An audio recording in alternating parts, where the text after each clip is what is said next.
What is up, everyone? This is Moturals, and today I'm going to show you how to fix the ERR_no_launcher. Please run GTA 5 using Rockstar Games launcher error that you may be getting. So let's get on to this. So if you're getting this specific error, there's a few ways to basically fix this. The first thing you want to do is open up Rockstar Games launcher. If you don't have this, download and install this, because most likely you want to run it directly from the launcher itself. Even if you bought the game on Steam or Epic Games Launcher or wherever, you can still run the game from here. And what you need to do is, once you have that launcher installed, you click into the settings sections here, and at the bottom of this, you'll see something that says Scan Now, and it says Scan PC for supported installs. Scan your computer for titles supported by Rockstar Games Launcher and add them to your library. So you'll be able to literally run the games directly from here instead. So I would recommend you to basically do that and essentially run the games directly from here. Again, you can buy it on Steam, you can buy it wherever, maybe it's cheaper there, but you can then directly run them from here, which is, again, more preferable from GTA or Rockstar's perspective, because this helps avoid those issues. Now, if for whatever reason you've tried this and it still doesn't work, or you already had the game here and it's not working, the next thing to do is go into your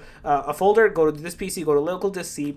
In here, go to Program Files. Inside of this, go to Rockstar Games, and in here, go to the launcher. In here, you want to find the main launcher itself, which is basically this that you're seeing, Rockstar Launcher, and basically all of the exe files you see here. Right-click into them, go to Properties, then go to Compatibility, and then do Run this program as administrator, press Apply, and then OK. Again, do this for all of them. Turn off Rockstar Games Launcher, turn it back on, turn the game on. You should be good to go and not have this error persist any longer. So yeah, that's basically it. If you guys are a video, please subscribe, then shut up, make sure to subscribe, click that notification bell, and I'm Moturals out. Peace.